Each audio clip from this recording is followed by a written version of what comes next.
예, 여러분, 이 시간에는 투레티누스의 그의 주저 변증신학 강요에 나타난 논증 방법과 신학의 체계 그리고 그 특징에 대해서 한번 알아보고자 합니다. 지난 시간에 우리가 이 정통주의의 정점에 서 있는 사람이 바로 이 투레티누스였는데 이 정통주의에 대한 부정적 인식, 이 한국뿐만 아니라 이 세계에 있어서 부정적 인식을 한번 살펴봤고, 그리고 이 투레티누스의 이 삶, 그 역사적 정황을 한번 살펴봤습니다. 그리고 이제 본격적으로 그의 그 신학의 방법과 내용을 한번 알아보고자 합니다. 이 시간에 뭐 살펴보고자 하는 내용이 조금 많을 수도 있는데 먼저 그의 이 논증 방법을 요약적으로 한번 살펴보고 그 다음에 이제 이 논증 방법을 가지고 구체적으로 그의 이 신학의 내용을 과연 어떻게 전개했느냐, 특별히 이 자연 신학의 그 용도에 관해서 이야기를 하고 있는데 그 예를 한번 살펴보고 세 번째로는 이 투레티누스의 그 변증신학 강요 전체 이 목차 이 체계가 어떻게 되는지를 한번 살펴보고 네 번째로는 여러분 이 변증신학이 이제 1650년대에 작성이 되는데 그 당시에 그 역사적 문맥에서 이 변증신학을 한번 살펴보고 이제 마지막 다섯 번째로는 이 변증신학 강요의 신학적인 특징이 과연 어떤 것이 있느냐 하는 것을 살펴보도록 하겠습니다.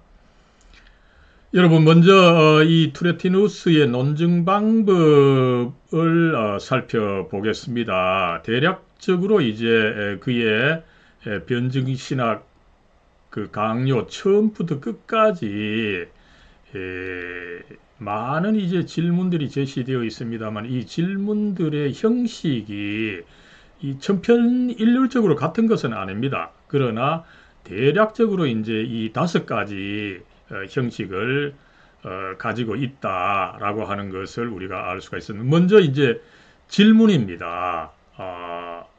모든 이제 주제를 새로이 시작을 함에 있어서 투레티누스는 이 질문을 먼저 제시하고 있는 거죠. 그래서 이 라틴어 공식으로 보면 여러분 퀘스티오라고 하는 이 형식을 이제 달고 있습니다. 그래서 이 질문으로 시작을 하는데 이 질문은 사실은 그 해당 항목의 전체 내용을 아주 그 압축해서 수렴한 그 주제가 사실은 제시가 되는 것입니다. 이게 보통은 이제 아퀴나스의 형식을 따라가는 것도 있죠, 그죠? whether라고 이제 그 아퀴나스에게 있어서 그것을 이제 라틴어로는 우추름이다. 그래서 이 아퀴나스의 논증을 뭐 우추름 논증이다, 논술이다 이렇게도 이야기를 하고 있습니다만은 어, 어쨌든 어, 뭐가 이냐 아니냐 그 여부가 어떻게 되느냐 이것을 이제 대략 묻는 그러니까 어떤 문제에 대해서 찬성할 수도 있고 반대할 수도 있는 그런 문제를 먼저 내세우고는 여기에 바로 그 질문에 긍정한다 혹은 반대한다 그죠 이것을 제시를 하고 있는데 또 긍정하거나 반대함에 있어서는 특별히 또 뭐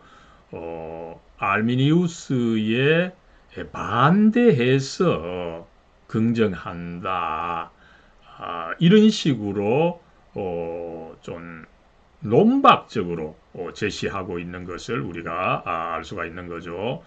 두 번째로는 이렇게 먼저 질문을 제시하고 나서 바로 이제 그 질문에 대해서 설명을 하되 특별히 이 질문의 계기다. 우리 책에서는 이유로 번역을 했습니다만은 더 정확한 번역은 계기다. 그죠? 이 질문이 과연 어떻게 해서 생겼느냐, 생성이 됐느냐, 그죠? 그래서 뭐 또 다른 말로는 기원이다. 이런 식으로 이제 질문을 이제 특별히 그 역사와 관련해서 설명을 하고 있는 것이 이제 두 번째고, 세 번째로는 여러분 이 질문의 위상이죠. 이 질문을 나아가서 조금 더 질문 자체를 상세하게 그 해석하고 있는 것을 알 수가 있습니다. 여기서 여러분 라틴어에서는 스타두스 퀘치오니스라고 하는데 여기서 스타투스 이 말은 뭐 스테이더스 혹은 스테이트먼트입니다만은 그 질문의 어떤 그 입지, 상황, 그죠? 질문이 지금 어떤 형태로 있느냐, 이것을 살펴보고 있는 것입니다. 그래서 이 문제를 면밀하게 분석하면서 특별히 이 문제의 본질적인 부분과 부차적인 것을 구분하는 거죠. 여러분, 이것이 사실은 중요합니다. 우리도 이제 목회를 하거나 신학을 하면 여러 그 복잡다단한 문제들이 있는데, 그죠? 이 문제들이 제시될 때에 그 문제 자체를 면밀하게 분석을 해서 본질적인 것과 이 부차적인 것을 나누어 본다라고 하는 것. 그래서 이 본질을 찾아낸다라고 하는 것. 이것이 절대적으로 중요한데, 이 토레토누스는 이 세 번째 질문의 위상이라고 하는 제목 밑에서 이렇게 하고 있는 것을 알 수가 있습니다. 그래서 가령 예를 든다면은 이 첫 번째 주제의 질문구는 신학에 있어서 이성의 사용 여부를 다룹니다. 그죠? 이성을 과연 사용할 수 있느냐 이런 문제를 다루면서 중요한 것은 그 이성 사용의 정도가 중요하다는 거죠. 그랬을 때 과도하게 중시하는 이 소치누스주의,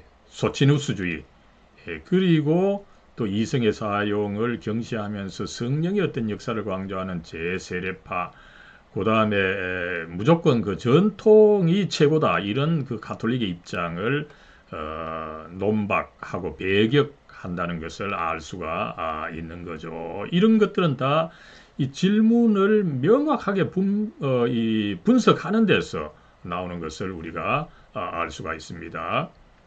그 다음에 여러분 네 번째로 이제 비로소 자신의 입장을 논증하는 거죠. 프루프 하는 것입니다. 이것을 할 때에 그죠? 이제 앞에서 여러분 질문의 그 문제를 살펴봤고 이제 비로소 네 번째로 자신의 입장을 제시를 하되 특별히 이 성경적이고 신학적인 근거와 함께 제시를 하는 거죠. 그러면서 다른 한편으로는 이 반대의 입장을 아주 그 명확하게 논박을 하고 있습니다. 그러면서 또 어떻습니까? 반대 입장을 논박하면서 자신의 입장을 분명하게 드러내고 있는 것을 우리가 알 수가 있습니다. 여기서 여러분 또 하나 중요한 것은 뭡니까? 이 정통주의자들이 결코 뭐라 그럴까요? 경솔하지 않았다, 그죠? 이 상대방의 입장 혹은 그 문제의 그 어떤 그 문제성을 면밀하게 검토하고서 남들의 이야기를 듣고 나서 비로소 자신의 입장을 제시하는 굉장히 논술적이고 그 다음에 또 신사적인 그런 입장을 여기서 우리가 한번 살펴볼 수가 있는 거죠. 이것은 뭐 한국에서 우리는 뭐 문제 들어보지도 안 하고 자기 입장을 제시하되 또 목소리 큰 사람이 이긴다고 막 얼마나 큰 소리 호통만 치는 것이 우리 한국의 정치와 이 교회의 현실인 것을 생각할 때에 이런 정통주의 입장은 우리가 정말 그 배워야 될 부분이라고 한번 반성을 하게 되는 것입니다. 그리고 여러분 이제 마지막으로는 이 설명 혹은 해답의 출처다. 그죠? 폰테스 솔루티오눔. 그죠? 이렇게 이제 제목을 제시하고 나서 앞에서 이제 특별히 뭐 어쨌든 자신의 입장도 설명을 하지만 특별히 반론을 정밀하게 반론이 이제 그럴듯했지만 실제적으로 그것이 문제가 있다라고 하는 것을 정밀하게 밝히는 거죠. 여러분 이것은 이미 사실은 토마스 아퀴나스가 신학 대전에서 마지막에 이제 에르고 하면서 그죠? 이것을 밝힌다고 하는 것을 제가 한번 설명한 적이 있습니다만은 그런 형식을 받아들여서 마지막에 그 반론을 다시 한번 검토하는 정말 이 책임적으로 신학을 하는 것을 우리가 알 수가 있습니다. 여기서 이제 여러분 중요한 것이 폰테스죠, 그죠? 이게 르네상스 정신입니다, 그죠? 르네상스의 근본 정신이 뭡니까? 아드 폰테스, 근본으로 되돌아가라, 원자료로 되돌아가라, 이겁니다. 그래서 신학하는 사람은 항상 어떤 문제가 있든지 간에 그 원자료를 살펴보고 그것이 어떻게 번역되었고 어떻게 해석이 되었고 그죠? 이것을 꼼꼼하게 살피는 훈련을 해야 되는데 투레티누스는 여기서 그것을 잘 보여주고 있음을 우리가 또한 정말 그 뼈저리게 배워야 하는 우리 한국에서 뭐 어지간하면은 베끼고 표절하고 짜깁기 하는 것이 뭐 예사가 아닙니까? 그죠? 이런 형편에서 우리가 그 원전 그것이 뭐 심지어 라틴어 헬라어로 되어 있다 하더라도 그 원전을 해독하고 또 해석의 역사를 살펴보고 그죠? 그래서 제대로 된 해석을 얻어내고 이런 것이 중요한데 투레티누스는 그것을 자기 신학 체계 안에서 모든 주제를 제시하면서 그것을 실현하고 있는 이 놀라운 측면을 우리가 여기서 또 한번 확인할 수가 있습니다. 예, 그러면 이제 두 번째로 여러분 이 투레티누스의 논증 방법 5가지를 앞에서 그렇게 살펴봤는데 이제 두 번째로는 그런 논증 방법을 과연 어떻게 구체적으로 구현을 해서 그의 그 신학의 한 부분을 수행했느냐 하는 것을 살펴보겠습니다. 그 예는 여러분 이 첫 번째 주제다 이렇게 하는데 이 제1장입니다. 제1장에서 이제 신학을 다루는데 그 신학을 다루면서 이제 네 번째 이 소주제가 질문으로 표시된 거죠. 질문 이사로 제시가 되었고 우리 교재로 쓰고 있는 투레티누스의 변증신학 강요 55쪽에 나오고 있습니다. 한번 보도록 하죠. 먼저 이제 질문이 제시됩니다. 그죠? 그래서 질문 4. 자연신학은 구원에 충분한가? 모든 사람이 차별 없이 구원받는 보편적인 종교가 있는가? 이에 대하여 우리는 소키누스 주의자들 및 학론파의 견해에 반대한다. 그죠? 이제 이 자연적 신학, 이 자연신학이죠. 자연신학, 그러니까 하나님의 특별 계시 없이 일반 계시를 통해서 하나님을 알 수 있는 것이 뭐 어느 정도 있기는 있죠. 그러나 이제 그렇게 하나님을 알 때에 그것이 구원에 충분한가? 이런 이제 질문입니다. 그랬을 때 이 질문에 대해서 벌써 답을 제시하죠. 그죠? 충분하지 않다. 또 그리고 그것을 주장한 이 소키누스, 이 소치누스죠. 소치누스 주의자와 학론파라는 것은 여러분 그 알미니우스주의자들을 뭉뚱그려서 부른 이 이름이죠. 그 알미니우스주의자의 그 견해에 반대한다. 이렇게 먼저 여러분 질문을 제시하고 이 질문에 대한 답까지 제시함으로 해서 사실은 여기서 모든 것을 보인 것입니다. 이제 이게 중요하죠. 그 우리나라에서는 뭐 질문이 어디에 있는지 그 답이 어디가 있는지 그죠? 이런 경우가 많은데 이 정통주의 논증 방법에 있어서는 먼저 질문을 제시하고 거기에 대한 답까지도 미리 명징하게 제시함으로 해서 이것을 이제 논증 방법을 통해서 풀어 설명함으로 해서 굉장히 그 효과적으로 우리를 그 설득하고 있는 것을 우리가 한번 배워야 되는 거죠. 이게 여러분 이것이 어떻게 보면 논술문 쓰기의 핵심적인 부분입니다. 그죠? 먼저 이 문제 주제가 제시되고 첫 문장에 그 답이 나와야 되는 것입니다. 그죠? 예.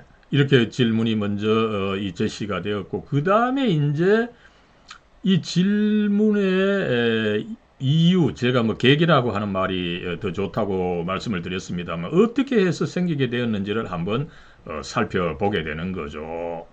그래서 이미 여러분 이 400년 전후해서 이 펠라기우스죠, 그죠? 이 어거스틴과 함께 이 활동을 했던 이 펠라기우스주의자들, 그죠?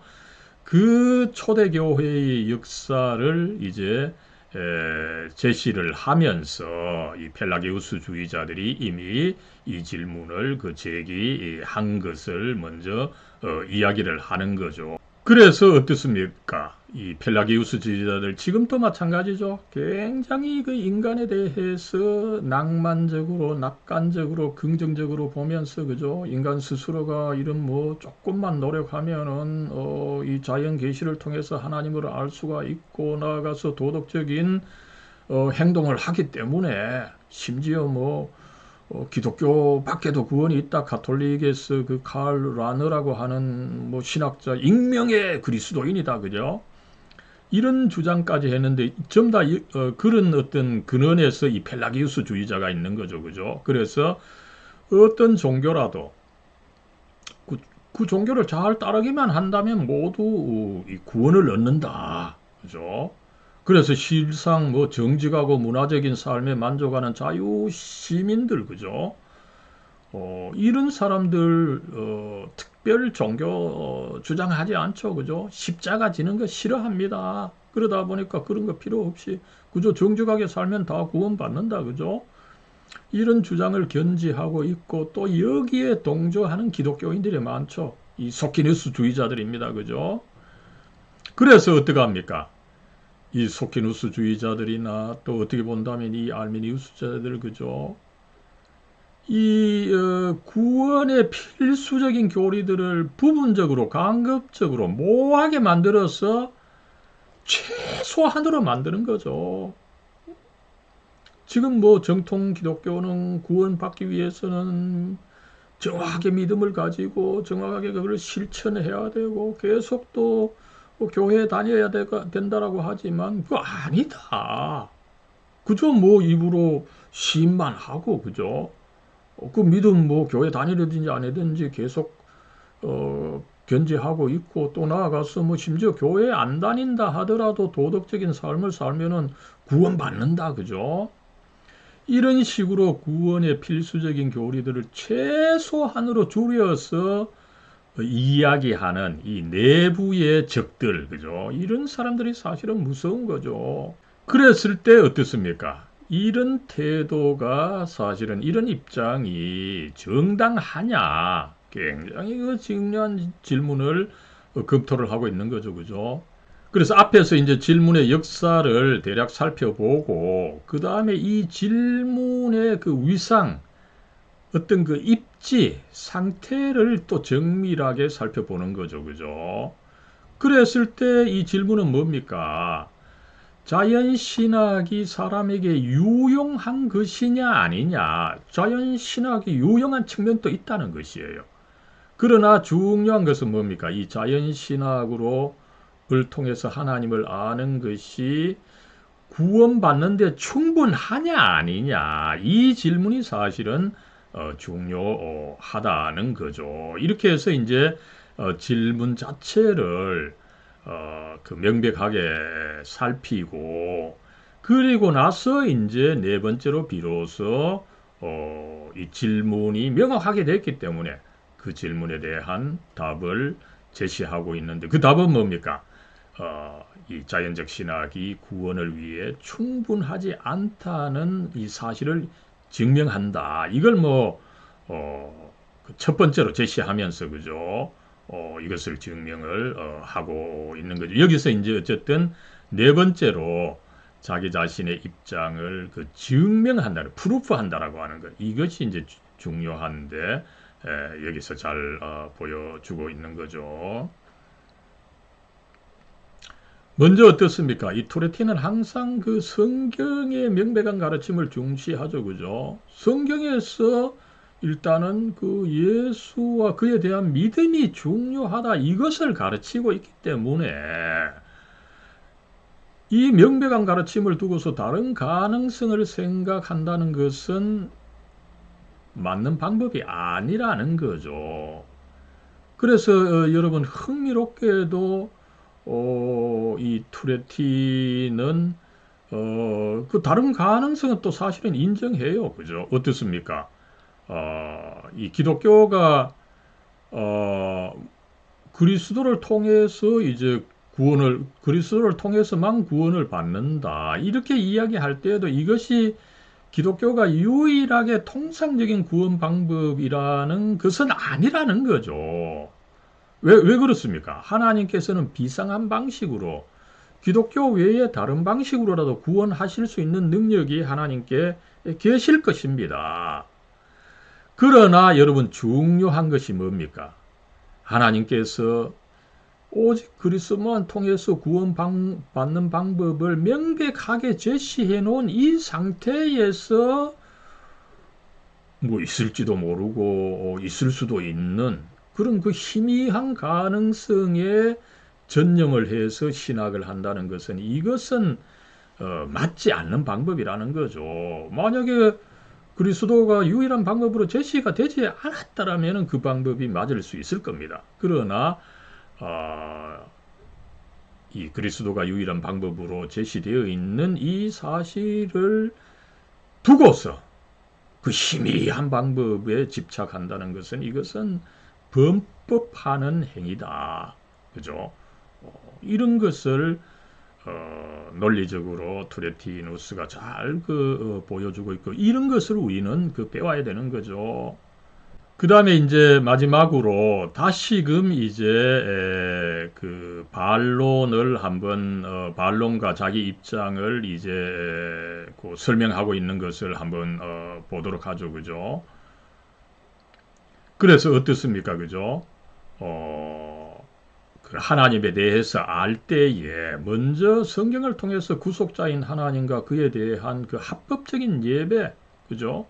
그리고 이제 그래서 전체적이고 분명한 지식을 가져야 되는데, 그것이 다만 가능하다고 해서, 그죠? 불안정하고 또 부패했고 어떻게 보면 모호한 지식이 허용될 수도 있다라고 해서 그것을 주요하게 찾는 것은 완전히 다른 문제라는 거죠.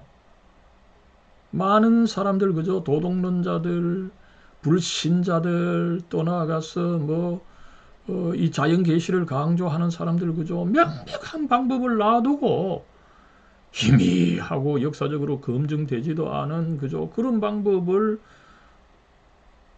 집착을 해서 그것을 강조한다는 것은 정말 이것은 참 어리석은 방법이다, 이렇게 볼 수가 있는데, 여러분, 현대 신학이 이런 경향으로 이 어리석은 방법을 이 추구해온 경향이 사실은 많다라고 하는 것을 우리가 명심을 해야 됩니다.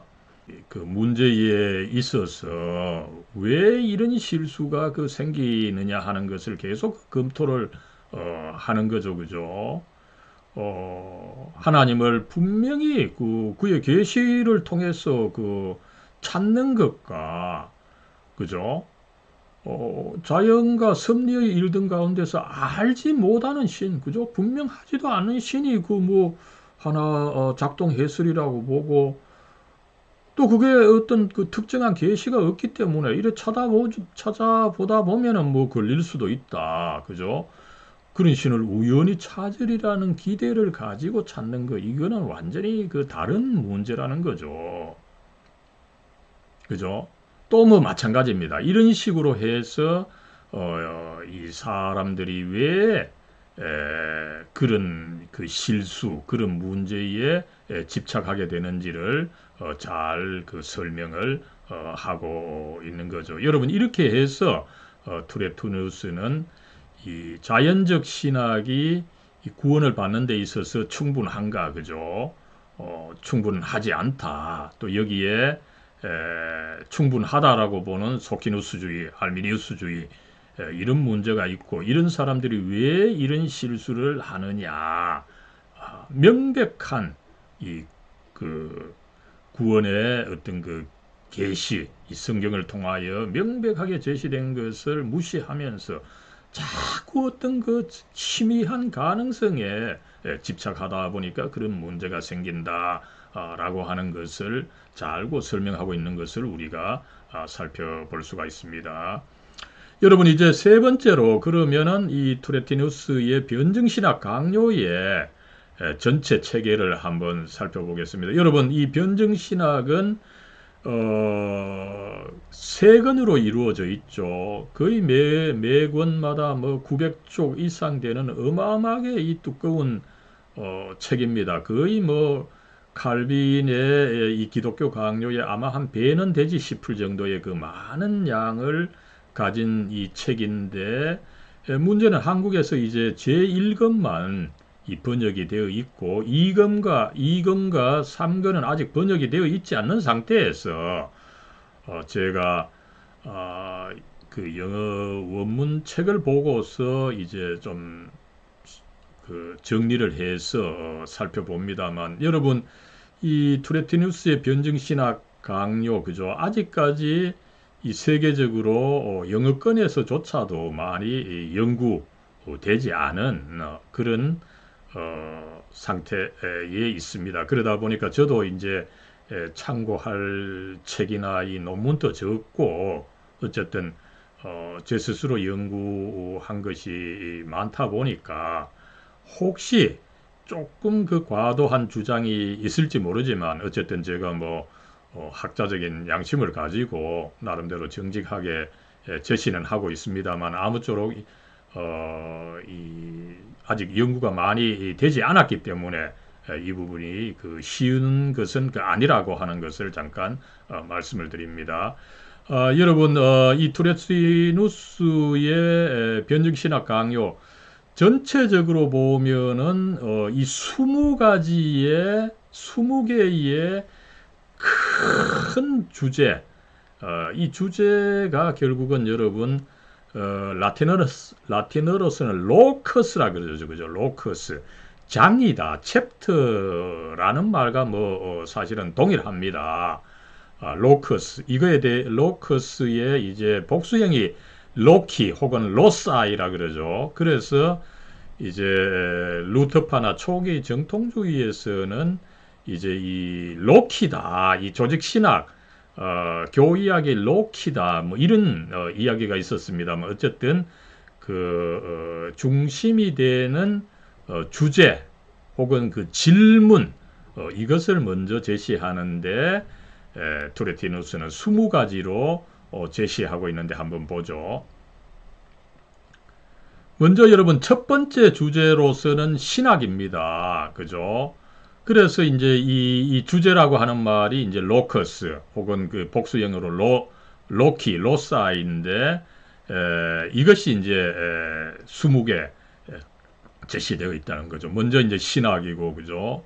두 번째가 이제 그 성경입니다.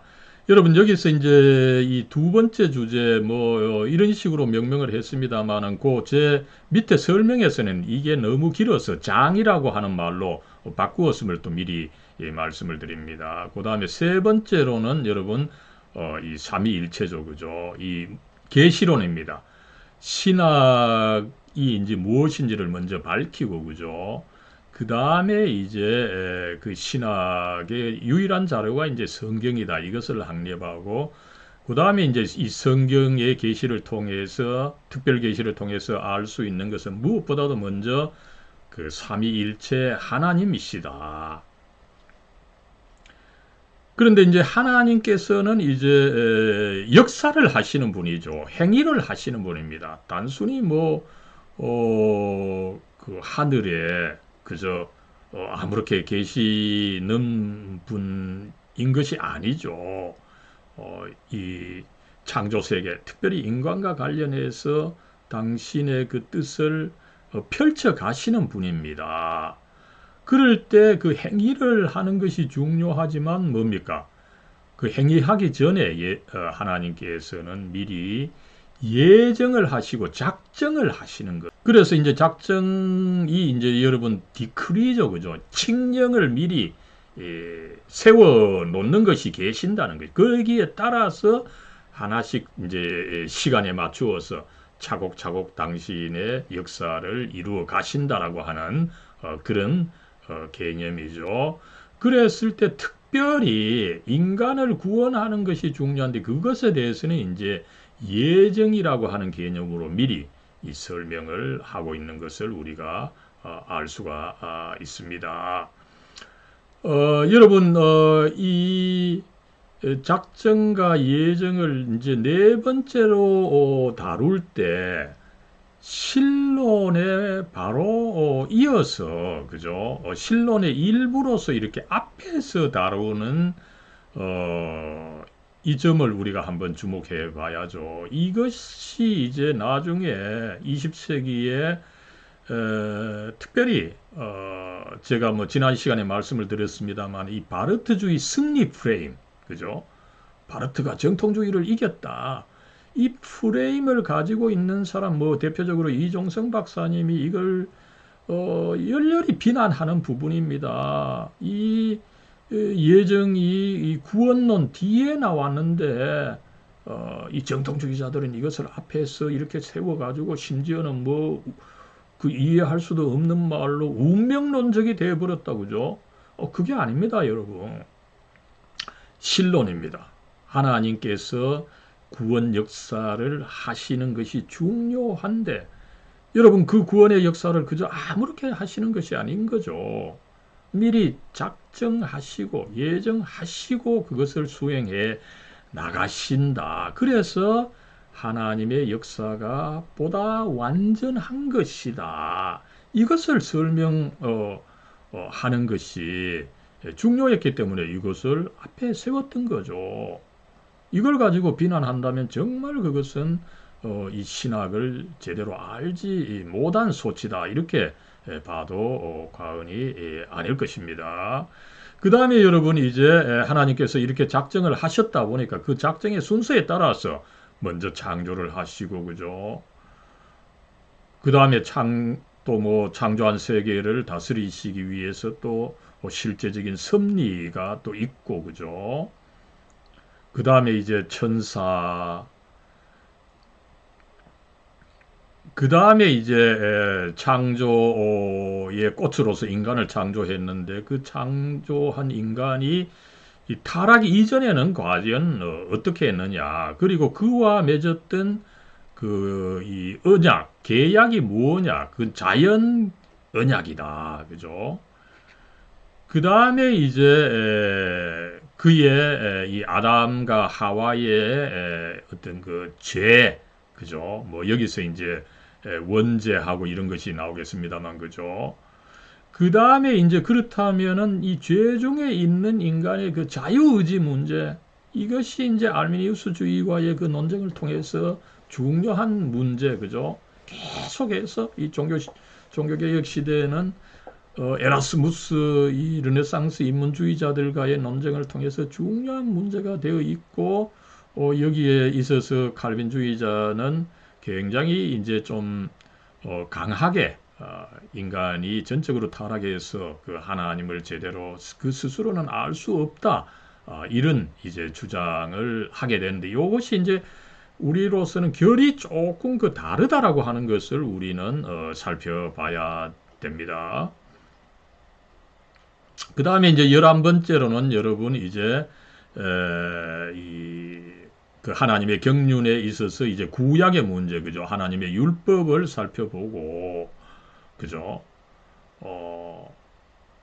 그 다음에 이제 예수 그리스도를 이제 보내주시는데, 언약에 따라서 이제 보내주셔서 그를 믿는 사람들은 은혜로 행위가 아니라 그죠? 은혜를 통해서 구원을 얻게 된다라고 하는 이 은혜 언약이 있고 그죠? 그 다음에 이제 13번째로는 이제 그래서 그리스도께서 은혜 언약에 따라서 오시다 보니까 그리스도가 이제 어떤 분이냐 그죠? 그것을 먼저 살펴보고 그 다음에 이제 결과적으로 그리스도께서는 중재자이시다. 그 우리와 그 하나님 사이를 중재하시는 중재자신데 이것이 이제 중요한데 그의 그러면은 직분이 어떻게 되느냐 여기서 이제 그리스도의 삼중 직분론을 논하게 되죠. 그 다음에 이제 이렇게 그리스도께서 이루신 그 구원 이것을 이제 시대마다 개인에게 이제 수여 성령께서 수여 하실 때 일어나는 일 그것이 바로 이제 구원의 과정인데 오로도 살루티스 이 구원의 과정의 그 첫 번째가 효과적인 부르심이다. 그 다음에 부르심의 결과로 믿음이 형성이 된다. 그죠? 여러분 여기서도 우리가 주의를 해야 되죠. 단순히 우리가 갖게 되는 믿음만 강조하지 않고 그죠. 먼저 그 원인으로서 하나님의 부르심을 같이 이렇게 서술하는 것을 우리는 배워야죠. 오늘날 우리는 뭡니까? 믿음이 그저 뭐 내가 뭐 결단해서 믿음이 있으면 생기고 또 그 결단 철회하면 없어지고 그죠. 너무 인간적인 것으로 강조하는 경향이 있는데 이 정통주의자들은 그 제목에 있었어마저도 믿음을 강조하기보다는 차라리 그 원인으로서 그 하나님의 그 효과적이고 효력 있는 부르심, effectual calling을 강조하고 있는 것을 알 수가 있죠. 그리고 이제 믿음을 가지니 칭의, 그죠? 이신칭의가 일어나고 그 다음에 이제 성화의 길을 가면서 선행을 해야 된다. 선행을 또 강조하죠. 그죠? 단순히 우리 현대 신학에서는 칭의와 성화 그죠? 이 행위가 너무 없습니다. 그래서 앞 한편으로는 그 하나님의 부르심 그죠? 하나님의 그 구원의 어떤 그 원인이 중요하고 여기에 이제 맞추어서 우리 인간이 또 선행을 해야 된다. 그죠? 이것을 강조를 아름답게 강조하고 있는 것을 우리가 살펴볼 수가 있는 거죠. 그 다음에 이제 18번째로 교회고 그죠. 그리고 이제 교회에서 중요한 성례 그리고 이제 마지막 20번째로는 이제 종말에 관해서 이제 다루고 있는 것을 알 수가 있는 거죠. 이렇게 해서 여러분 이 투레틴이 이 세 권의 그 두꺼운 책 안에서 이렇게 그 많은 주제를 제시하는데 그 주요 주제들 그 장의 제목들 목차들만 이렇게 봄으로 해서 그의 체계를 일단은 한번 일별해 보았습니다.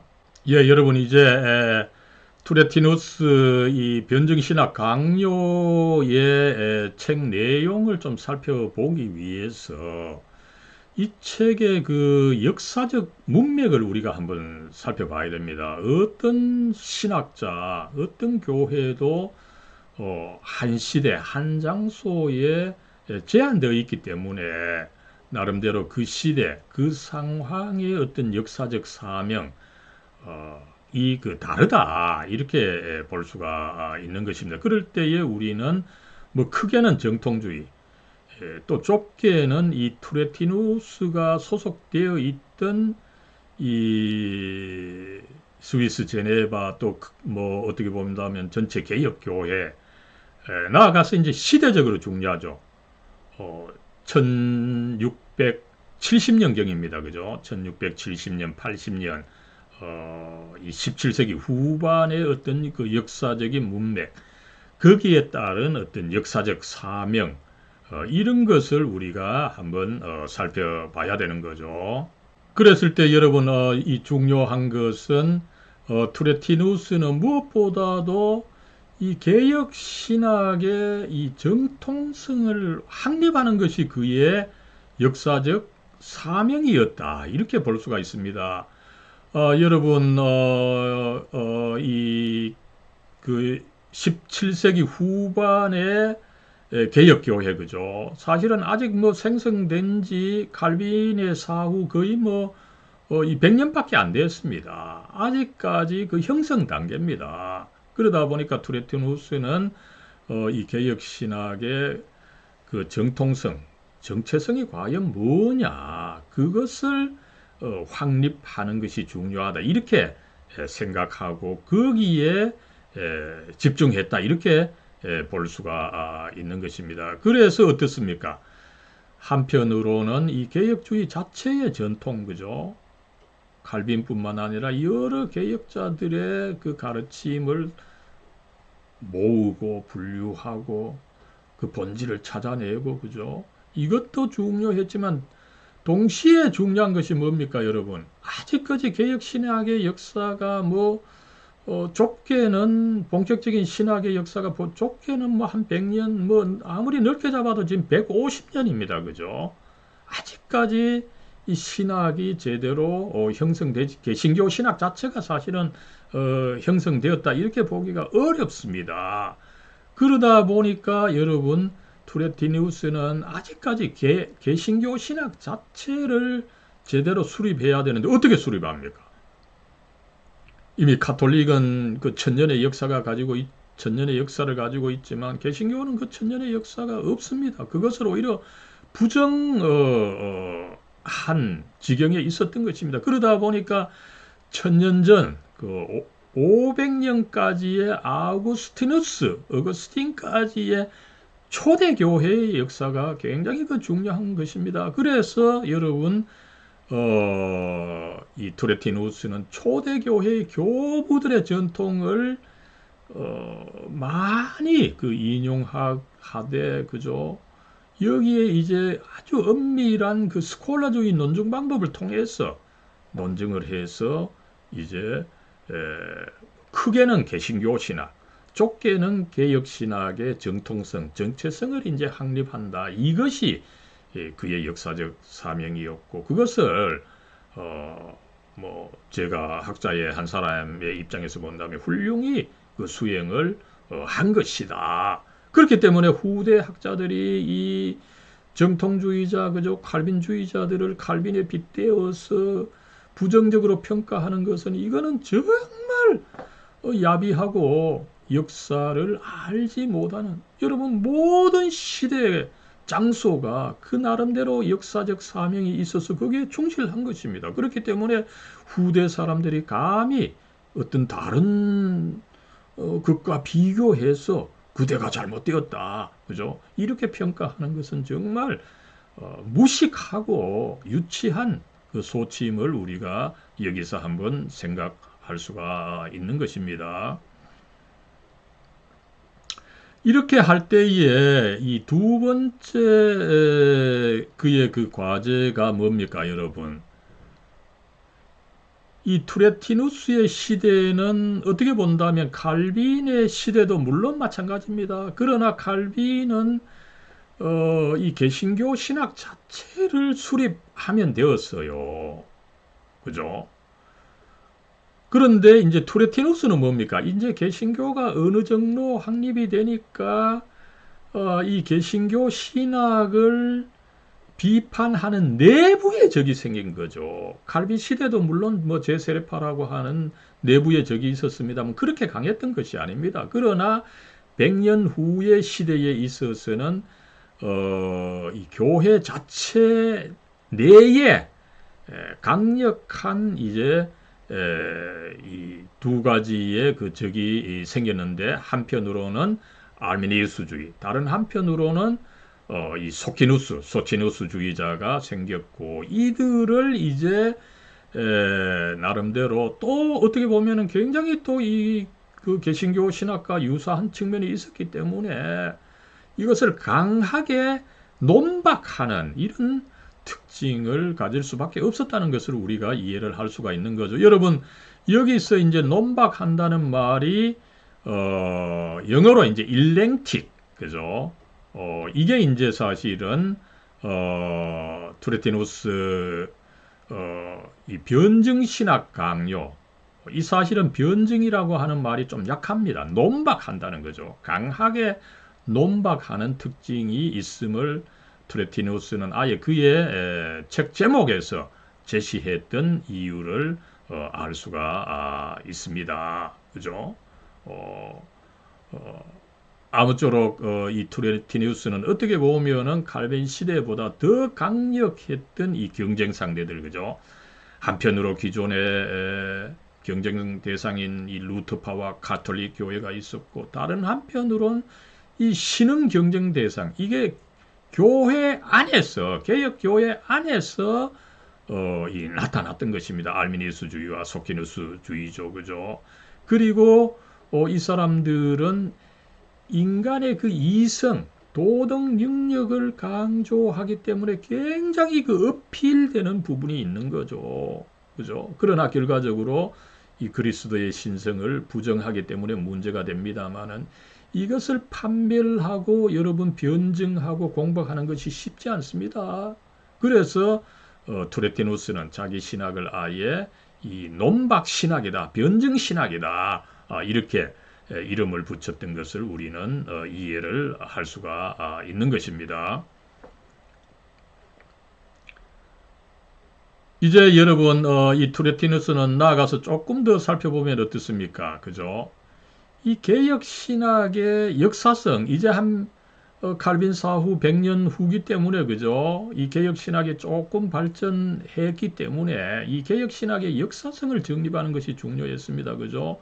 그랬을 때 이제 개혁 신학의 뿌리로서 무엇보다도 칼빈이 있고, 츠빙글리, 불링어, 페어미글리, 베자, 부처, 그죠? 그리고 이제 지난번 제가 정통주의 이 시대를 구분하면서 칼빈 사후부터 이 도르트 신조가 나오는 1620년까지를 이제 한 60년간이죠. 초기 정통주의 시대다, 이렇게 그 명명을 한 적이 있었습니다만은, 이때 사실은 굉장히 많은 이 칼빈주의자들, 정통주의자들이 있었던 거죠. 그 사람들의 사상도 굉장히 사실은 많습니다. 그죠? 우리 한국에서는 뭐 개혁신학 하면은 무엇보다도 칼빈이고, 뭐 조금 더 알면은 쯔빙글리고, 그죠? 그리고 뭐 베자고, 그 외에는 모릅니다, 우리가. 그러나 초기 개혁자에 속하는 사람들뿐만 아니라 그다음에 이 초기 정통주의 신학자들도 굉장히 많은 거죠. 이것을 나름대로 정리할 의무를 투레티누스가 가졌고, 이것을 상당히 성공적으로 수행했다, 이렇게 평가를 할 수가 있겠습니다. 그랬을 때 여러분, 투레티누스는 이런 여러 학자들의 이들을 광범위하게 인용을 합니다. 그죠? 그랬을 때 결과적으로 어떻습니까? 칼빈은 그저 원 오브 댐이죠. 지난번에도 말씀을 드렸습니다만은, 칼빈을 인용해도 너무 적게 인용한다는 거죠. 그죠?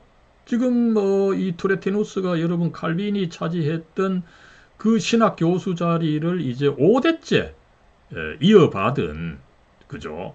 정말 이 칼빈으로 죽고 사는 그런 입장이어도 괜찮은데, 칼빈을 뭐 굉장히 적게 활용하면서 전체적으로 그죠? 이 개혁 신학의 그 많은 사람들을 그 인용하고 있는 것을 알 수가 있는 거죠. 여기서 우리는 뭡니까? 지난번에도 제가 한번 강조를 했습니다마는 20세기에 이 정통주의를 부정적으로 보는 학자들 그죠? 그들이 바르트주의 승리 프레임을 가지고 있었는데 그죠? 바르트 신학의 입장에서 바르트 신학이 정통주의를 극복했다 이런 사실은 아무런 근거가 없고 그죠? 얼토당토 안 한 이 결과 오늘날에서 이제 판명이 된 것입니다만은 이 사람들이 어떻습니까? 칼빈주의자들은 칼빈을 제대로 해석하지 못했다. 그죠? 전혀 이건 맞지 않는 말입니다. 이 칼빈주의자들, 정통주의자들에게 있어서는 칼빈은 그저 원 오브 댐입니다. 그렇기 때문에 칼빈을 잣대로 해서 그들을 평가하는 것은 정말 있을 수 없는 판단이라고 하는 것을 여기서 우리가 한번 다시 확인할 수가 있는 거죠. 그리고 나서 이제 계속해서 또 우리가 중시를 해야 되는 것은 여러분 투레티누스는 단순히 개혁신학의 전통만이 아닙니다. 지금 개신교 신학 전체를 지금 살펴보고 있는 거죠. 그죠? 개신교 신학을 새롭게 이제 그 당시 이 대학의 교육, 이 스콜라주의 교육에 합당하게 하기 위해서 개신교 신학 전체를 수립해야 되는 지금 상황에 있었던 것입니다. 그래서 이 개신교 신학은 역사적 정당성을 갖고 있는데 특별히 교부들, 초대교회 교부들에 근거하고 있기 때문에 개신교가 정당하고 여기에 비해서 가톨릭 신학은 물론 천년의 역사가 있지만 그 천년의 역사는 이 교부들의 신학을 제대로 계승하지 못했기 때문에 문제가 많은 것이다. 이런 입장에서 이 투레티누스는 교부들을 폭넓게 정말 여러분 이 책 그 3권의 마지막 이제 그 참고 도서 그죠? 여러 학자들을 어떻게 인용했는지를 그 인용의 출처를 잘 밝혀주고 있어요. 그것을 보면 아마 가장 많이 그 인용한 것이 바로 아우구스티누스의 글입니다. 칼빈보다도 훨씬 더 많게 그죠? 이 인용한 것이 바로 아우구스티누스라고 하는 것을 우리가 알 수가 있습니다. 이건 뭐를 뜻합니까? 그죠? 그리고 암브로시우스 때 바실리우스 제롬 나치 안주스의 그레고리 그죠? 이런 많은 그 이 초대교회 교부들을 여러분 저는 어떻게 그거를 책을 구해서 인용을 했는지 참 놀라울 따름입니다. 그죠? 이렇게 볼 때 투레티누스는 단순히 개혁 신학뿐만 아니라 개신교 전체의 신학의 수립에 누구보다도 그 열정을 쏟았다라고 하는 것을 우리는 알 수가 있습니다. 여러분 20세기 이 정통주의를 비웃은 사람들 그죠? 그 사람들은 어떻게 보면은 누워서 침뱉기를 한 것입니다. 정통주의자들을 제대로 알지 못하고 그들이 개신교 자체를 수립하려고 그토록 노력을 했는데 이것을 알지 못하고 자기 뿌리에 침을 뱉는 안타까운 사태를 이 범했던 것을 우리는 알 수가 있는 거죠. 그렇다면 왜 이제 이 투레티누스가 한편으로는 개혁신학의 전통, 다른 한편으로는 이 개신교 자체의 그 뿌리로서 교부들을 중시했느냐, 그죠? 그것은 어떻게 보면 당시의 상황입니다. 당시 이제 17세기 후반, 그죠? 이제 현대 교육, 현대 문명이 서서히 일어나던 때입니다. 확산일로에 있던 이 중세 대학이죠. 우니베르시타스, 그죠? 이 대학이 이제 확산일로에 있고 대학에 또 많은 학생들이 오다 보니까 그들에게 신학을 이제 새롭게 가르쳐야 되는데 이게 이제 칼빈의 기독교 강요만으로는 부족했던 거죠. 그것은 이제 논증 방법이 불명확하기 때문에 여기에 비해서 이제 새로 대학은 이 정미 스콜라주의 교육이 대세고 스콜라주의에 따라서 논증하는 것을 새로이 가르쳐야 되는 이런 필요성에 맞추어서 투레티누스는 한편으로 개혁신학, 또 다른 한편으로는 개신교의 뿌리로서 이 교부들의 신학을 중시했던 것을 우리가 알 수가 있는 것이죠. 그러므로 해서 투레티누스는 여러분 그 당시 이 대학 교육이 이제 성장하고 있는 시점에서 대학 교육의 그 상황에 맞추어서 스콜라주의 논증 방법을 가지고 이렇게 신학을 전개해서 그죠? 보존을 하고 전달해서 그의 역사적 사명을 우리는 훌륭히 완수했다 이렇게 평가를 해야 되는 것입니다. 결코 그들이 칼빈 신학의 아류로서 그죠? 칼빈 신학을 타락시켰다. 여러분 이제는 우리가 이런 그 잘못된 판단을 그만두어야 할 때가 아니냐 이렇게 봅니다. 예, 그래서 어떻습니까? 이런 역사적 문맥에서 일단은 개혁신학의 그 뿌리, 체계, 그죠? 나아가서 또 개신교 신학의 뿌리, 체계, 이것을 먼저 알고 그것을 세우고 그것을 변호하는 일이 투레티누스의 그 신학적인 과제였고 역사적 사명이었던 거예요. 그리고 거기서 충실했던 것입니다. 그죠? 그러다 보니까 이 투레티누스 나아가서 뭐 전체적으로 정통주의자들의 신학은 여러분 보수적으로 할 수밖에 없었던 것입니다. 아직까지 그 신학을 정립해야 되는 그런 때였기 때문에 그죠. 자기네들이 그 받았던 이 전통을 보수하지 않고 창조적으로 한다. 이것은 있을 수가 없는 거죠. 여러분, 그 당시 신학을 창조적으로, 이 전통을 무시하면서 창조적으로 했던 대표적인 사람이 바로 아르메니우스와 이 소키누스입니다. 그죠? 그런데 이제 현대에 있어서 평가할 때 이 정통주의자들, 칼빈주의자들, 투레티누스, 그죠? 신학을 보수적으로 했고 창조적으로 하지 않았다. 고로 그의 신학이 잘못됐다. 여러분 이런 비판은 정말 참 유치하게 그지없는 이 비판인 거죠, 그죠? 그런데 이런 비판을 이 소위 바르트주의자들이 자행해 왔음을 제 자신부터 그런 판단을 했던 것입니다. 크게 이 반성을 하고 제 자신이 그렇게 반성을 하고 해왔다는 것을 이 시간 잠시 고백을 합니다.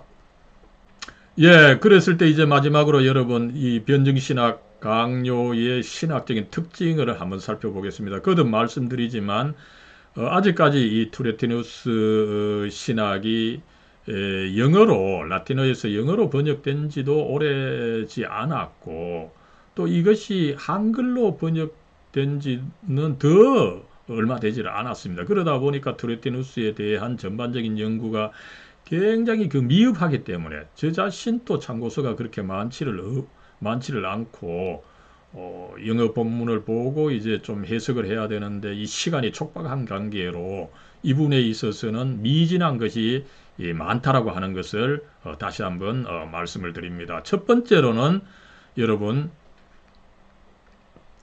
먼저 앞에서도 말씀을 드렸습니다마는 이 투레티누스는 이 개혁교회의 공식적인 칼빈주의 신학, 그죠?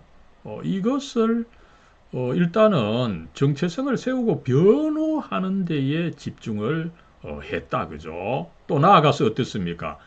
그 역사적 뿌리를 세워서 이 개혁신학, 또 나아가서 개신교 신학 전체를 견고하는 것이 중요했다, 그죠? 이것을 창조적이라기보다는 보수적인 신학의 특징을 본질적으로 가질 수밖에 없었다. 이것을 먼저 우리는 염두에 둬야 된다는 것입니다. 그죠?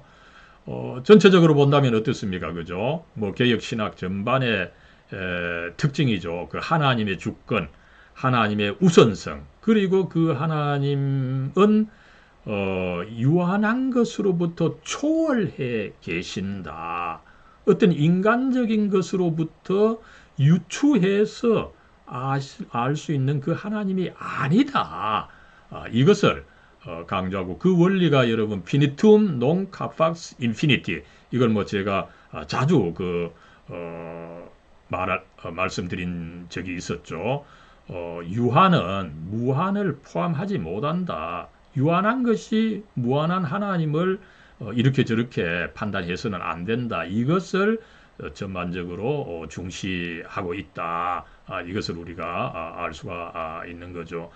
그러면서 여러분 이 투레티누스가 물론 뭐 보수적이라서 칼빈주의 전통을 고수하고 이것을 이제 그 어떤 세밀한 부분에 있어서는 조금 더 발전을 시키고 이렇게 창조적으로 나가고 있습니다만은 그런 측면을 하나 보여주는 것이 바로 신학 자체의 그 성격을 판단함에서죠.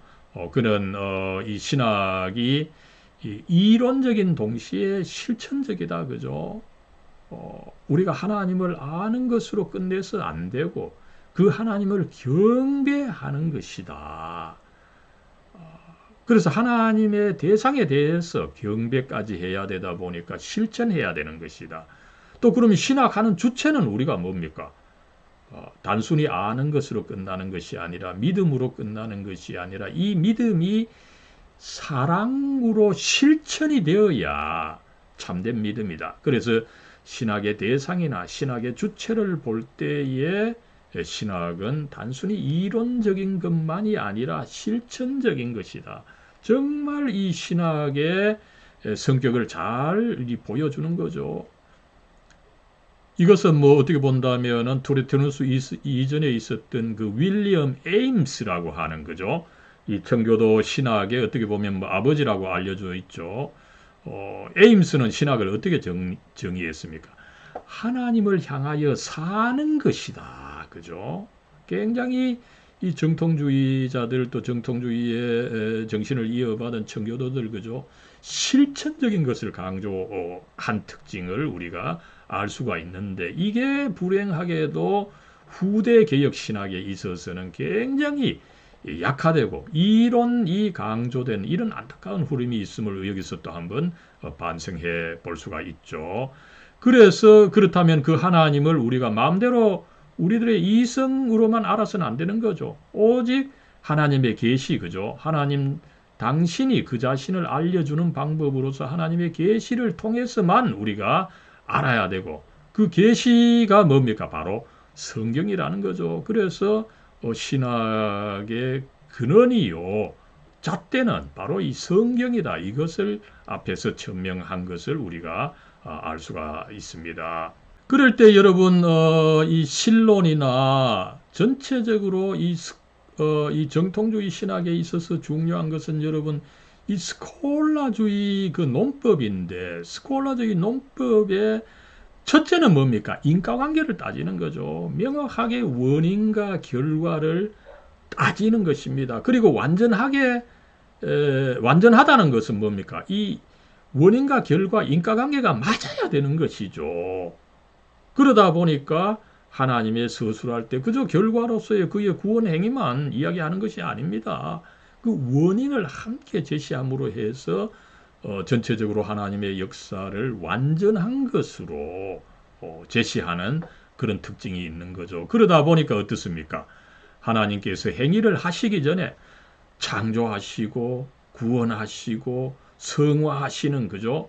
그 행위를 하시기 전에 먼저 계획을 작정을 하시고 그 작정을 디크리로 칙령으로 세워놓는 하나님이라고 하는 것을 알 수가 있는 거죠. 여러분 이런 것을 이야기할 때 하나님께서 그렇게 엄혹한 아닙니다. 하나님께서는 정말 정밀한 하나님, 그죠? 한치의 오차도 없고 오류도 없는 그런 하나님을 이야기할 때 이것을 우리가 이야기하지 않을 수 없다라고 하는 것을 알 수가 있는 것입니다. 그래서 이 하나님의 섭리 예정을 먼저 제시해서 하나님께서는 이 하나님의 그 작정, 섭리와 예정에 따라서 구원 역사를 이루어 가시는 하나님이라고 하는 것을 앞에 먼저 제시를 한다는 것입니다. 그렇게 함으로 해서 하나님의 완전성을 드러내려고 한다라고 하는 것을 우리는 알아야 되는 거죠.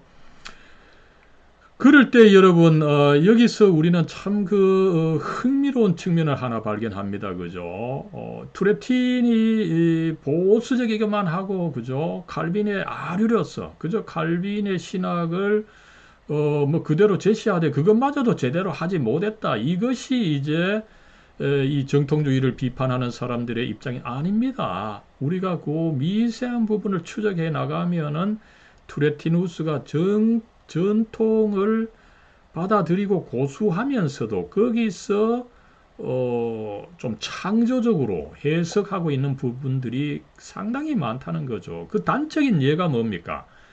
그 하나님의 그 선택, 그죠? 우리가 이미 이 도르트 신조 이야기할 때, 그죠? 이 칼빈주의자들이 알미니우스의 예지 예정, 하나님께서 내가 예수 그리스도를 믿는 것을 미리 아시고 나를 구원해로 예정하셨다. 이것을 이제 배척을 하면서 뭐 그런 거 생각 안 하시고 무조건적으로 예정하셨다. 그죠? 무조건 이제 하나님의 어떤 전능하심, 전지하심, 그죠? 하나님께서는 인간의 어떤 조건도 고려하지 않고 인간을 그 구원해로 혹은 유기해로 예정을 하셨다. 이런 이제 흐름이 있었는데 투레티누스는 이것을 이제 생각해 보니까 논리적으로 좀 맞지 않다는 거죠. 그랬을 때 어떻습니까? 이제 그렇다면은 하나님께서 그 예정을 결정하신 시점이 언제냐? 아담이 타락하기 전이냐 후냐, 그죠? 배자는 여러분 하나님의 그 주권을 워낙 강조하다 보니까 타락 전에 이미 타락과 상관없이 인간을 선택해로 혹은 유기해로 예정하셨다 이렇게 주장을 한 바가 있습니다만은 여러분 이제 어떻게 본다면 배자의 이 손자격이 되죠. 배자의 손자격이 되는 손자가 아니라 증손자격이 되죠. 이 증손자격이 되는 투레티누스는 오히려 이 배자의 입장, 이 타락 전 예정서를 배격하고 오히려 타락 후 예정서를 제시하는 이런 창조적인 굉장히 사실은 중요한 부분입니다. 그래서 투레티누스는 어떻습니까? 그죠? 이 구원해로 예정한다는 그 이유가 뭡니까? 타락했기 때문에 구원해로 예정하는 그 어떤 논리상의 순서가 하나님께서 예정하신다는 것이 타락이 전제되어야 되기 때문에 타락 후에 예정하셨다. 이 타락 후 예정서를 이제 따르게 되고 이 이후 1800년대 그 하찌 부자나 이 정통주의에서는 타락 후 예정서를 따르게 된 이런 역사가 있음을 우리가 살펴볼 수가 있습니다.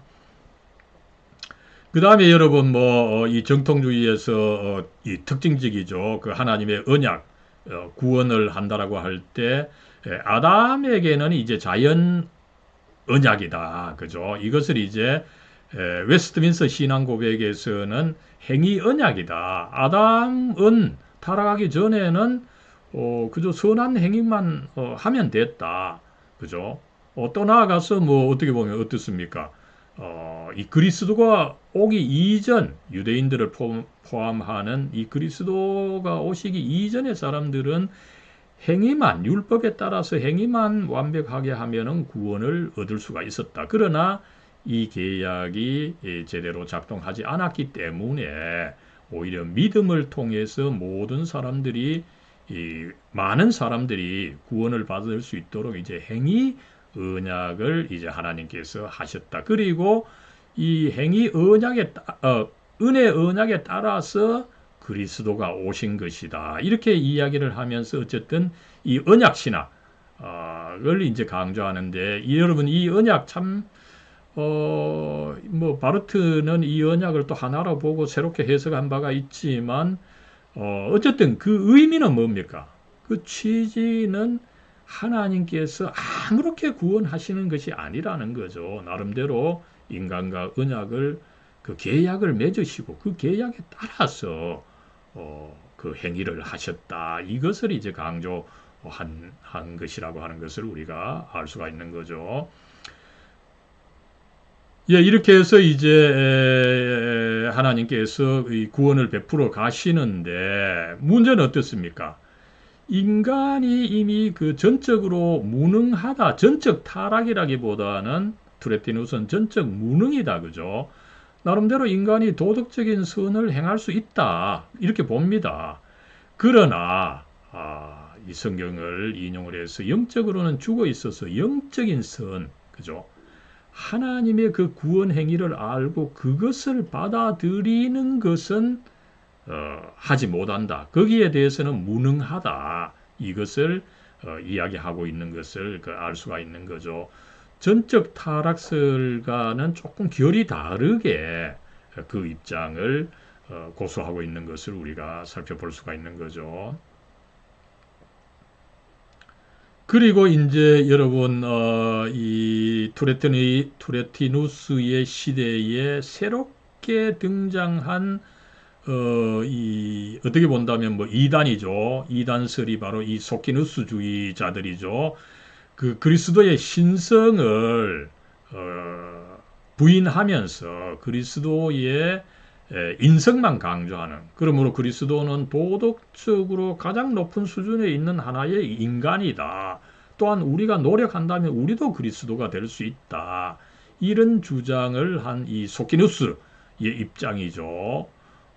이 입장을 이제 배격하면서 그죠, 그리스도의 신성과 인성이 연합되어 있는 이 어떤 그 위격적 그 히포스테리컬 유니온, 이것을 이제 새롭게 성경에 근거해서 강조를 하는 거죠. 이런 것들은 참 우리 개신교 전체에 필요한 부분입니다. 그죠? 이런 점에 있어서 이 투레티누스는 단순히 칼빈주의뿐만 아니라 개신교 신학 전체에 그 위대한 일을 했던 것인데, 나중 이 정통주의를 부정적으로 본 이 사람들, 그죠? 이런 것을 싸잡아서 나쁘게 평가하는 것은 정말 이 틀린 태도다라고 하는 것을 우리는 알 수가 있는 것. 그 다음에 이제 또 특징적인 것이 이 그리스도의 중재자 직분을 그 강조한다는 거죠, 그죠? 그래서 삼중 직분을 여기서 이제 다루게 되는데, 칼빈에게 있어서는 이제 이 부분과 이 부분이 분명치 않은 거죠. 그런데 투레티누스는 그의 어떤 이 그리스도의 본성 부분과 그의 중재자직을 이런 식으로 나누어서 다룸으로 해서 그리스도론에 있어서 굉장히 이 보기 좋은 모양새를 취하고 있다는 것을 보겠습니다. 여기서도 이제 그리스도의 만족, 그죠? 그리스도께서 이 하나님의 정의, 그죠? 그 인간이 아담 이후 하나님의 정의를 이제 무너뜨려서 하나님을 진노케 하신 것이 있는데, 그것을 이제 그리스도께서 하나님의 정의를 만족시켜 드린 것, 이거를 이제 굉장히 강조를 하고 있는데, 이건 역시 이 칼빈의 그리스도론과 비교해 볼 때 굉장히 그 진일보한 측면이 있다, 이렇게 평가를 할 수가 있겠습니다. 그러면서 이제 이 도르투 신조에서 제시되었던 제한 속죄를 받아들여서 계속 주장하고 있는 것을 알 수가 있는 거죠. 그리스도께서 그렇게 하나님의 정의를 만족을 시켜 주셨는데, 이거는 단순히 어떤 그 만인만이 아니라, 그죠? 특별히 이 선택된 자들만을 위해서 그 만족하신 측면이 있다, 이것을 이야기를 하고 있습니다. 그리고 나아가서 또 이 도르트 신조에서 제시되었던 이 불가항력적 은혜, 그죠? 이것을 중시하면서 또한 그 당시 새롭게 이제 등장한 이 신인 협동설이죠, 그죠? 이것을 나중에 이제 뭐한 100, 한 1700, 한뭐 50년 이후, 그죠? 1700년대 후반, 18세기 후반에 요한 존 웨슬리 이 감리교에서 이것을 그 강조하는 바가 있죠. 시너지즘, 그죠? 이 감리교는 오늘날도 이것을 강조하고 있습니다만은 이 신인 협동설을 또 반대하고, 그죠? 그 다음에 이제 뭐 이미 그 알미니스주의 문제, 그죠? 하나님께서 우리가 그리스도를 받아들이게 함에 있어서는 그저 어떤 도덕적인 설득, 그죠?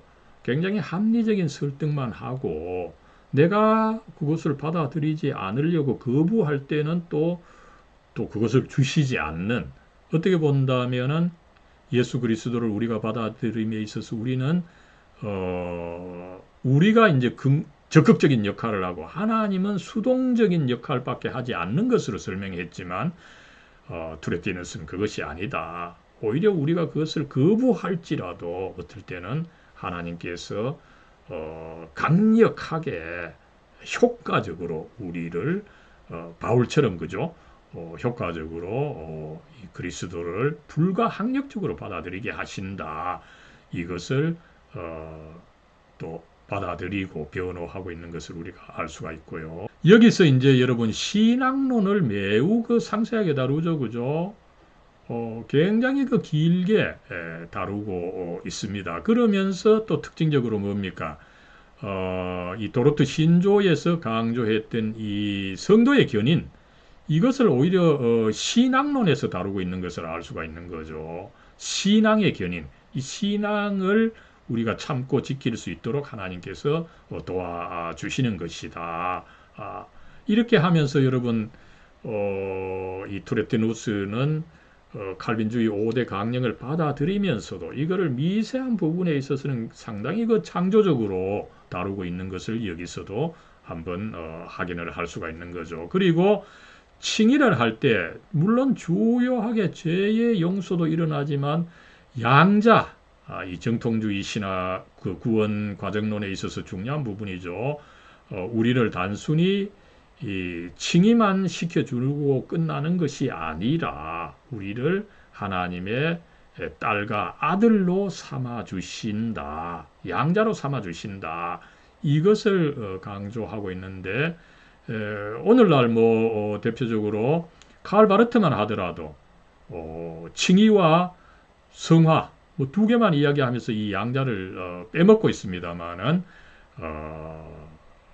투레티누스는 칭의할 때에 죄의 용서가 일어나고 또 나아가서 이 양자가 일어난다, 이것을 제시하고 있는 것을 알 수가 있습니다. 그리고 이제 어떻습니까? 과연 이 칭의가 언제 일어났느냐, 그죠? 이게 참 이 또 현대 신학에 있어서 중요한 부분입니다, 그죠? 이 칼빈과 더불어 정통주의에서는 이 칭의의 주관적인 측면, 이 그리스도에게서 칭의가 일어났다 할지라도 그 칭의가 내게 적용되었을 때 그것이 사실은 참된 칭의다. 이렇게 이제 주장을 하는 바가 있습니다. 그죠? 그러나 이미 이 투레티누스 시대부터 칭의는 이미 영원에서 이미 일어난 것이다. 그죠? 하나님께서 은혜의 계약을 하실 때 이미 그때 인간의 칭의가 일어났고 이것이 다만 예수 그리스도를 통해서 구체화된 것뿐이다. 여러분, 이 주장을 받아들인 사람이 사실은 어떻게 보면 칼 바르트입니다. 칼 바르트는 칭의가 내가 예수님을 믿는 순간에 일어난 것이 아니라 십자가 위에서 이미 일어났다는 거죠. 그죠? 물론 이거 뭐 틀린 것은 아닙니다. 칭의가 그런 객관적인 측면이 있습니다. 그죠? 그러나 이런 것을 우리가 조심을 해야 되는 거죠. 객관적인 측면이 있다고 해서 주관적인 측면을 무시하면서 그것만 강조하는 것은 이 바람직한 신학 방법이 아니라는 거죠. 그러나 어쨌든 정통주의에 있어서는 객관적인 측면보다 주관적인 측면, 그 그리스도께서 이루신 칭의를 과연 내가 믿음을 통해서 이신 칭의를 이루는 것이야말로 참된 칭의다. 이것을 가르치고 있는 것을 우리가 알 수가 있는 거죠. 그 다음에 여러분 교회론에 있어서도 그 흥미롭게도 이 교회의 표지가 과연 두 개냐 세 개냐 이런 그 논의가 있습니다. 칼빈의 기독교 강요를 읽어보면 두 개입니다. 명백하게. 이 말씀의 설교와 합법적인 성례의 집행 이 두 개죠. 이것만 있으면 참된 교회다 이렇게 주장한 바가 있습니다. 그러나 칼빈 자신이 이 두 개가 제대로 되려면 7위가 제대로 돼야 된다. 그래서 칼빈도 어떻게 본다면 사실상 세 개를 제시한 적이 있습니다. 이것을 이제 존 낙스가 1560년에 스코틀랜드 신앙 고백을 작성하면서 스코틀랜드 신앙 고백에서 존 낙스는 차라리 이제 세 개다. 설교, 성례의 합법적인 집행, 그 다음에 7위. 이 세 개를 교회의 3대 표지로 제시를 했습니다. 그런데 여기서 흥미롭게도 투레티누스는 오히려 칼빈을 따라서 이 말씀의 설교와 성례의 합법적 시행 요 두 가지만 제시를 하고 있는 것을 우리가 살펴볼 수가 있어요. 아무쪼록 이런 과정에 있어서 투레티누스가 굉장히 여러 가지 학설을 살피면서 창조적으로 신학을 하고 있다. 이것을 우리는 살펴볼 수가 있는 것입니다. 예, 성찬론에서는 어떻습니까? 그죠? 이 영적 임재론이 중요한데 투레티누스는 이것을 또 강하게는 제시하지 않은 이런 측면이 있다고 보겠습니다. 아무쪼록 여러분 이 시간에 조금 길게지만 이 투레티누스의 논증 방법, 대략적인 논증 방법, 그리고 이제 특별히 그의 신학의 또 변증신학 강요의 그 책의 목차, 그리고 이제 또 중요한 것은 그의 그 역사적 문맥이죠, 그죠? 그가 어떤 시대, 어떤 장소에서 어떤 역사적 사명을 가지고 신학을 했느냐, 이것이 중요한데 그것을 살펴보았고, 그리고 이제 마지막으로 그의 그 변증신학의 특징을 조금 부족하지만 이렇게 한번 살펴봤습니다. 아무쪼록 이 투레티누스의 변증신학 강요, 그죠? 또 뭐 나아가서는 크게 본다면 이 정통주의 신학, 그 시대 사명을 우리가 훌륭히, 그죠? 개혁 신학뿐만 아니라 개신교 신학 자체의 그 뿌리를 튼튼히 하는 이런 그 역사적 사명을 잘 완수해서 이제 이것을 이제 1600년대 17세기에 했던 거죠. 그리고 이제 17세기, 그죠? 이미 여러분 17세기 후반부터 계몽주의가 강력하게 일어납니다. 그죠? 그런 거 일어날 때 나름대로 그 뿌리를 튼튼히 해서 이 계몽주의와 더불어서 현대주의의 그 맹렬한 그 역풍을 이겨내는 그 토대를 놓았고, 그런 역사적 사명을 충실히 그 완수했다. 이런 점에서 우리는 정통주의를 매우 그 긍정적으로 평가해야 되는 것입니다. 이런 점에서 또 어떻습니까? 그죠? 정통주의를 그저 칼빈주의의 아류로 보고 칼빈 신학을 타락한 것이다. 그죠? 이것은 정말 근거도 없고 유치한 이 판단이라고 하는 것을 다시 한번 살펴봅니다. 아무쪼록 여러분 이 투레티누스를 비롯한 이 정통주의 신학은 아직까지 그림마도 우리가 제대로 띄지 못한 단계다. 뭐 이렇게 봐도 가네. 특별히 한국에서는 더 그렇죠. 그래서 우리가 이 정통주의 또 특별히 이 투레티누스 신학을 계속해서 좀 집중적으로 연구할 필요가 있다. 이것을 말씀드리면서 오늘은 여기서 마치도록 하겠습니다. 예, 여러분 감사합니다.